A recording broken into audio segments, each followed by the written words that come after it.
کہ اللہ تعالیٰ کا یہ ارادہ ہو چکا تھا کہ آپ صلی اللہ علیہ وآلہ وسلم کو نبوت و رسالت اور ہر قسم کی عزت و کرامت سے سرفراز فرمائے، یہاں تک کہ آپ صلی اللہ علیہ وآلہ وسلم مرد کامل ہو گئے اور مروت و حسن خلق، حسب و نسب، حلم و برداری، راست بازی اور صداقت اور امانت میں سب سے بڑھ گئے، اور فیش و اخلاق رذیلہ یعنی بری عادات و خصلات سے انتہا درجہ دور ہو گئے، یہاں تک کہ آپ صلی اللہ علیہ وآلہ وسلم الصادق اور الامین کے نام سے مشہور ہو گئے۔ معزز دوستو، حضرت زید بن حارث رضی اللہ تعالی عنہ فرماتے ہیں کہ زمانہ جاہلیت میں جب مشرکین مکہ بیت اللہ کا طواف کرتے تو اصاف و نائلہ نامی دو بتوں کو چھوتے تھے۔ ایک بار میں نے آپ صلی اللہ علیہ وآلہ وسلم کے ساتھ بیت اللہ کا طواف کیا، جب ان بتوں کے پاس سے گزرا تو ان بتوں کو چھوا۔ حضرت صلی اللہ علیہ وآلہ وسلم نے مجھ کو ان بتوں کے چھونے سے منع فرمایا۔ میں نے اپنے دل میں کہا کہ دیکھوں تو صحیح کہ چھونے سے ہوتا کیا ہے، اس لیے دوبارہ ان کو چھوا۔ آپ صلی اللہ علیہ وآلہ وسلم نے پھر ذرا سختی سے منع کرتے ہوئے فرمایا، کیا تم کو منع نہیں کیا تھا؟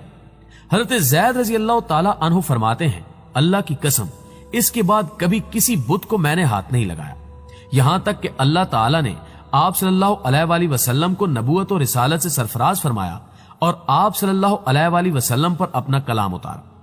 ایک مرتبہ ایک دعوت میں قریش نے آپ صلی اللہ علیہ وآلہ وسلم کے سامنے کھانا لا کر رکھا، آپ صلی اللہ علیہ وآلہ وسلم نے اس کو کھانے سے انکار کر دیا۔ وجہ یہ تھی کہ قریش جانوروں کو غیر اللہ کے نام پر ذبح کرتے تھے اور آپ صلی اللہ علیہ وآلہ وسلم کو بتوں کے چڑھاوے کھانے سے اپنی پاکیزہ طبیعت کی وجہ سے نفرت تھی۔ خلاصہ یہ کہ تمام انبیاء کرام کی طرح آپ صلی اللہ علیہ وآلہ وسلم بھی ابتدائی سے نہایت صالح طبیعت والے اور کفر و شرک اور ہر قسم کے فحشاء و منکر سے پاک اور منزہ تھے۔ ناظرین گرامی، مسز اینی بیسنٹ ہندوستان میں تھیوسوفیکل سوسائٹی کی پیشوا اور بڑی مشہور انگریز عورت ہے۔ وہ لکھتی ہے کہ پیغمبر اعظم صلی اللہ علیہ وآلہ وسلم کی جس بات نے میرے دل میں ان کی عظمت و بزرگی قائم کی ہے، وہ ان کی وہ صفت ہے جس نے ان کے ہموطنوں سے ان کو الامین یعنی بڑا دیانتدار کا خطاب دلوایا۔ کوئی صفت اس سے بڑھ کر نہیں ہو سکتی اور کوئی بات اس سے زیادہ مسلم اور غیر مسلم دونوں کے لیے قابل اتباع نہیں۔ ایک ذات جو مجسم صدق ہو، اس کے اشرف ہونے میں کیا شک ہو سکتا ہے؟ ایسا ہی شخص اس قابل ہے کہ پیغام حق کا حامل ہو۔ لڑکپن میں رسول اللہ صلی اللہ علیہ وآلہ وسلم کا کوئی معین کام نہ تھا، البتہ یہ خبر متواتر ہے کہ آپ صلی اللہ علیہ وآلہ وسلم بکریاں چراتے تھے۔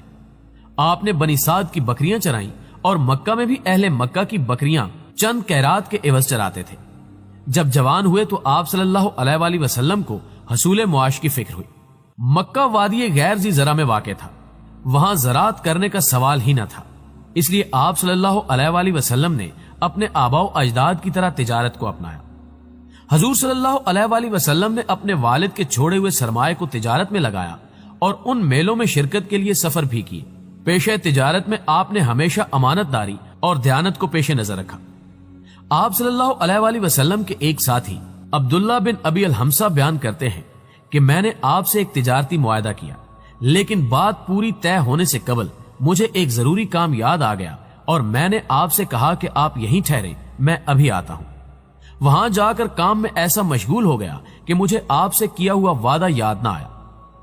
اتفاقاً 3 روز بعد میرا ادھر سے گزر ہوا تو میں نے دیکھا کہ آپ صلی اللہ علیہ وآلہ وسلم وہیں انتظار کر رہے ہیں۔ میں احساس شرمندگی کے ساتھ آپ صلی اللہ علیہ وآلہ وسلم کی طرف گیا تو آپ صلی اللہ علیہ وآلہ وسلم نے صرف اتنا فرمایا کہ تم نے مجھے زحمت دی، اس لیے کہ میں 3 دن سے اسی جگہ پر تمہارا منتظر ہوں۔ زمانہ جاہلیت میں قیس بن الصائب مخزومی آپ صلی اللہ علیہ وآلہ وسلم کے ساتھ شریک تجارت تھے۔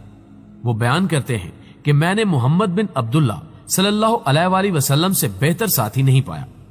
اگر ہم آپ کا سامان تجارت لے کر جاتے تو واپسی پر آپ ہمارا استقبال کرتے اور خیر و عافیت پوچھ کر چلے جاتے، برخلاف اس کے اگر آپ صلی اللہ علیہ وآلہ وسلم تجارتی سفر سے لوٹتے تو جب تک پائی پائی بے باک نہ کرتے اپنے گھر کو نہ جاتے۔